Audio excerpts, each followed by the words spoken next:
This is the Lego cargo train, and it's about to go on quite the adventure.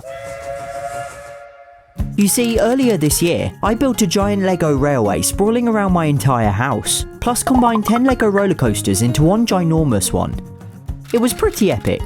Well, the Lego team obviously thought so too, because they asked to sponsor me to make something even bigger and more ambitious, and I had just the project in mind. Ever since I was a kid, I've always loved that little train around the Christmas tree, but what if it wasn't confined to just a tiny loop? What if it travelled through, say, a snowy forest, an ice cave, a storybook vortex, a gingerbread village, and even the Northern Lights? Well, armed with 52 boxes of Lego track, that's exactly what it's gonna do.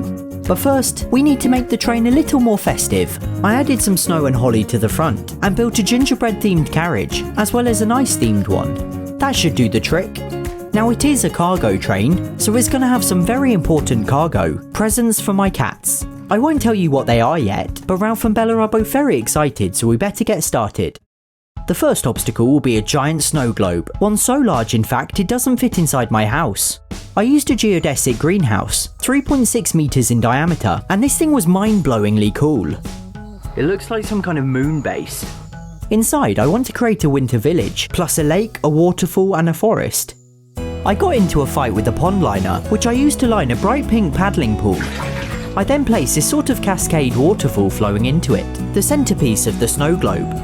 The next job was to build a wooden frame to support the village and forest, and in the spirit of the video, I'm going to be using a Lego saw. I might be here a while. It's been 40 years! With the frame complete, I drafted the track layout to make sure everything would fit, before adding the blankets of fake snow that would completely hide the wood. As for the forest, my first thought was to use these little Lego trees, but I'd need literally thousands of them and they're smaller than what I had in mind. So how could I do it? I mean, it's not like I can actually plant a forest, right? So I'm going to actually plant a forest. And Bella's come to see what's cluttering up her catio.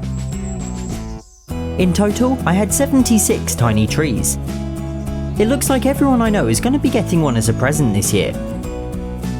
I used moss to fill in the gaps and disguise the plant pots, and it really sold the illusion of a genuine forest. The finishing touch was to spray it with snow. So the trees are all in and doubled up. I've put in the moss and the fake snow, and just look how insanely cool this is going to look. I then turned my attention to the winter village, and luckily there are tons of Lego sets for exactly this.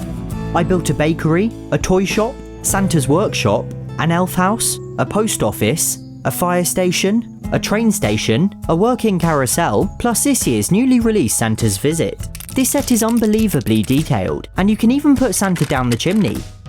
Anyway, after filling back up the lake, my winter utopia was complete. This looks amazing! The next obstacle is the storybook vortex. Now, books and stories have always played an important role in the holidays, for myself and for a lot of people, and no story is more iconic than Charles Dickens' A Christmas Carol. It even inspired its own Lego set.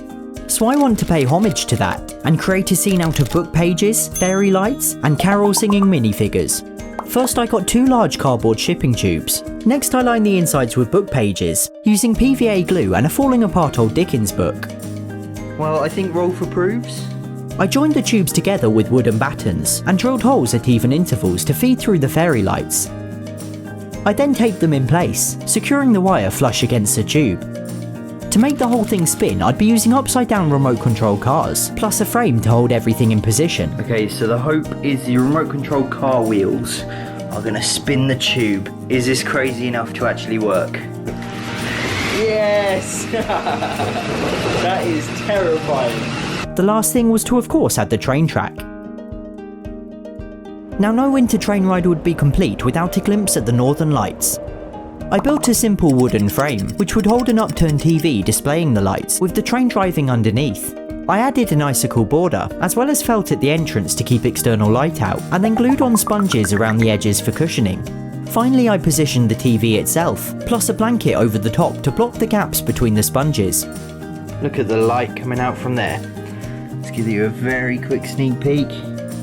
Next up, the gingerbread village. There's this incredible gingerbread house Lego set, and I have 7 of them which I want to rebuild into different gingerbread buildings. To differentiate it from the winter village, I want these buildings to be more whimsical and fantastical, so I'm really gonna have to use my imagination. I used a pink blanket for the flooring, and found these super funky sweet lights and candy cane lights, plus a tangled mess of lighting in the background. Just the lights alone look magical. As for my custom gingerbread creations, I made a windmill, which I'm really proud of, a triangular house, a cottage inhabited by these wonderful pink frogs, a larger chalet style house, a sort of town hall, a Big Ben inspired clock tower, and of course the original design. There's also the elf house, a duplicate from the winter village, which I added coloured studs to make a bit more gingerbready. Ralph looks like a giant, but at least he seems to like it. Rolf also looked a bit ominous, towering in the background, so I gave him a Santa hat to make him a little less scary. Finally, the ice cave. I actually have a Lego ice cube tray, and it would have been amazing to build the cave using real ice, but it would quickly turn into a rather large puddle. Instead, I'd be using these polystyrene terrarium backboards as the walls. They have this really cool rockwork texture, and I spray painted them white, deliberately leaving them a bit mottled and imperfect. I cut them in half long ways, and used double-sided tape to attach them to a baseboard. Next I built a wall out of translucent blue Lego bricks and placed a light behind, to give the cave an icy blue glow, and in front I added some Lego dinosaur bones. Further along the cave I added another blue brick wall and light, plus some polar explorers camping. But the cave's main inhabitants are yetis.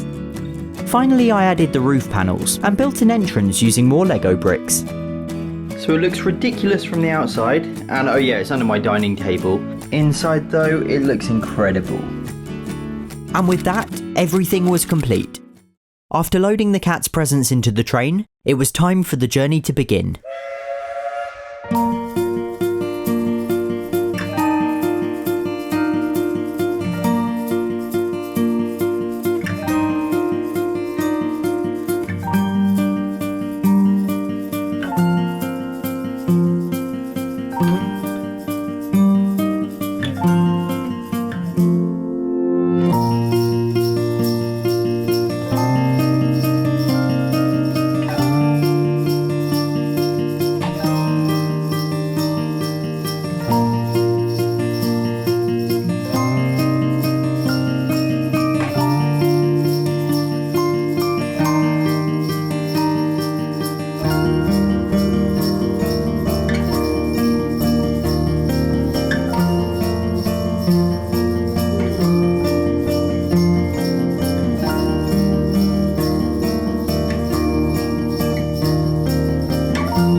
The train arrived perfectly on time, and Ralph and Bella were both eagerly awaiting their gifts.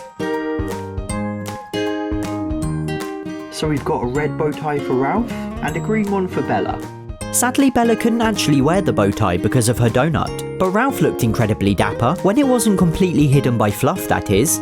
But Bella could clearly already smell the next gift. Here we go then, Bells.